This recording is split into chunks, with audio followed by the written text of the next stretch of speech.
Guys, you know who it is. I am back. What? In effect? All right. So the next thing that we're going to do is we're going to insert a picture by dragging it and dropping it into our document. You're like, what? What? And then we're also going to mess with like the text wrap and all sorts of craziness is about to go down. It's about to go down. Okay? All right. So let's go ahead and get started. What we're going to do now is we're going to navigate to our sources folder, which mine should be underneath here. Let me go ahead and keep this open because I want it to stay open.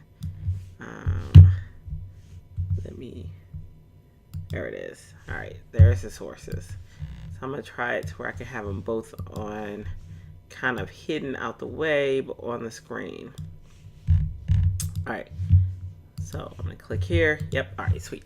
So from our sources folder, the one that we want is the Reagan bio. So what I like to do is when I'm dragging from one, I'll have one on one side of my screen, the other on another side. I actually work on two screens, so I usually have one on one screen and one on the other screen. But like I said, my real estate is very small right now, all for you. So where it says Reagan bio, you guys see that?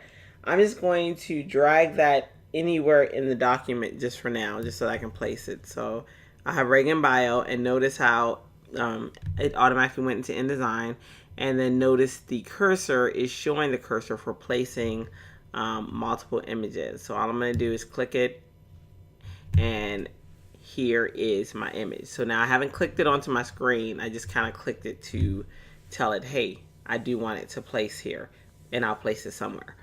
All right, so I clicked it so that it's activated.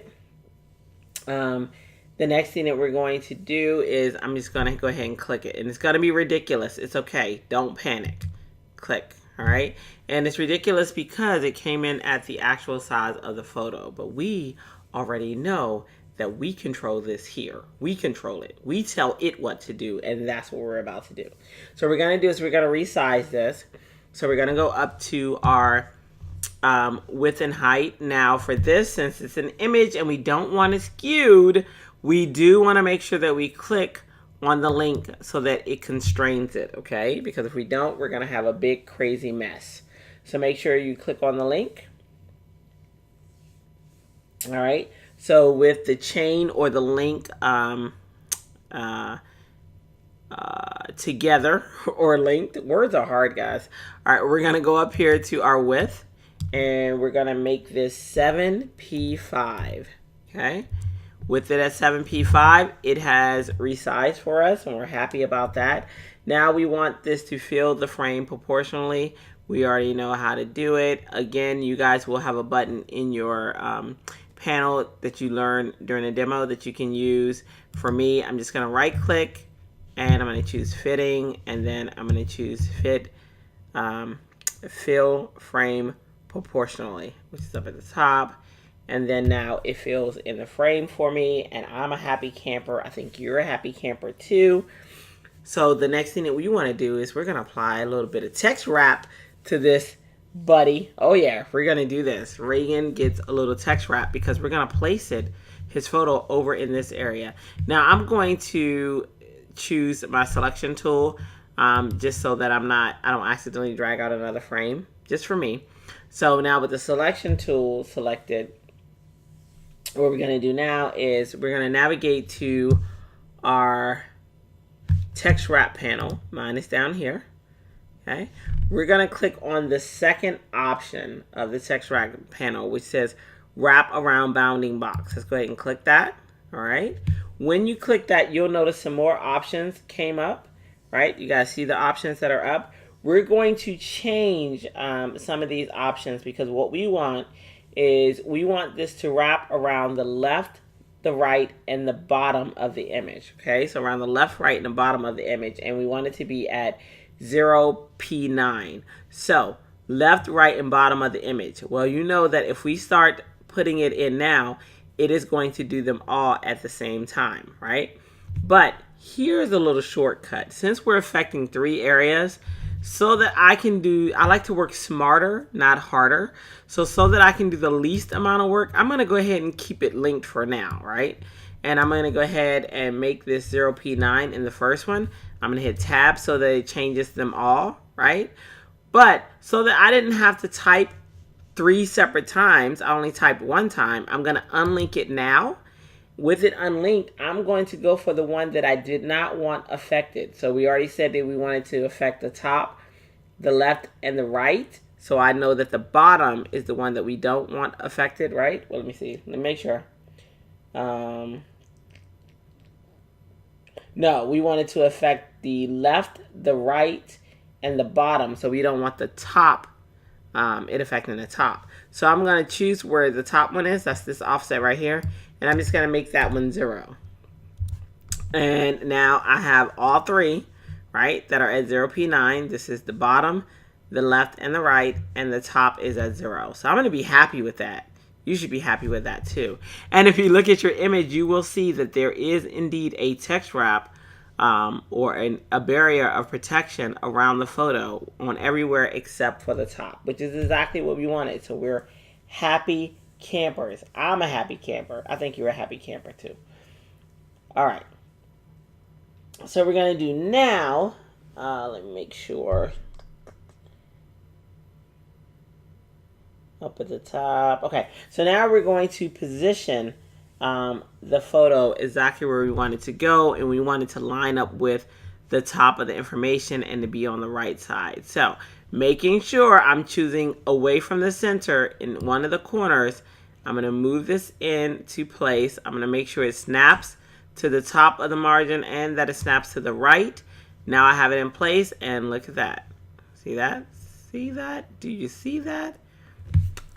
We have it exactly, my friends, where we want it to go. And now, remember I told you the spacing on the Mac and the spacing on the PC are a little different. So your spacing should come out might come out a little different than mine. Although this one looks pretty good, so it looks like it's right on the money on mine, so which is pretty awesome. All right, so if yours came out the same way, we are awesome. But this is what a text wrap does, right? It pretty much just puts a barrier around your image to say, hey, I don't want you any closer than this to me. I want some spacing. I need breathing room. It's like a relationship. It's like, yo, give me space, yo. So that's what it does, and that's what it did. So we just text wrap that, which is awesome, which makes us awesome, and it also makes us amazing. All right, so the next thing that we're going to do is we're going to drag another image in here, and then once we drag the image and we set the settings, at that point I'm going to stop the video because I don't want it to be too long. So the next thing that we're going to do, actually, let's go ahead and save this just to make sure. Save, okay.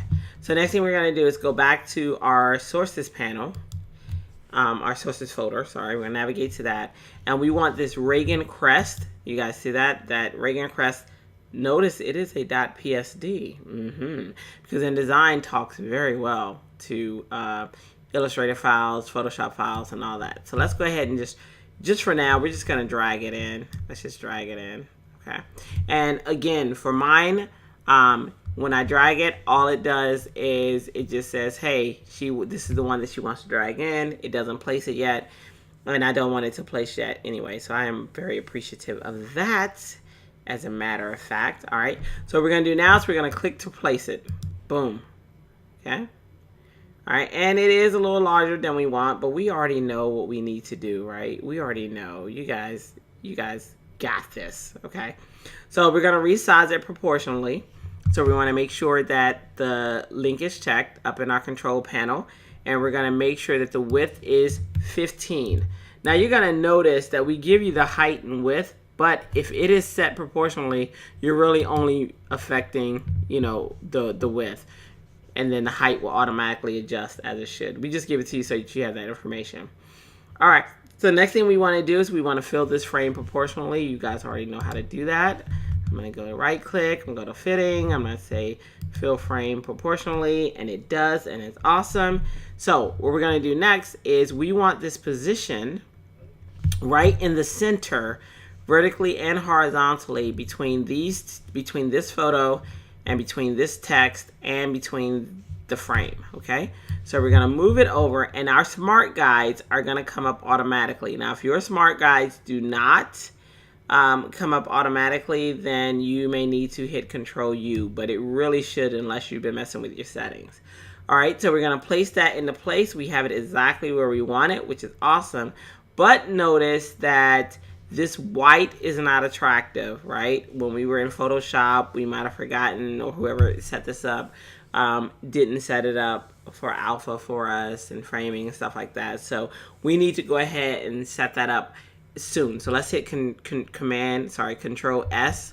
I told you it's hard working from a PC and trying to talk to Windows, but we're gonna hit Control S, and then when we come back, we're going to fix this photo right inside of InDesign, which is kind of cool. So for now, I'm gonna end this video because it is good for now.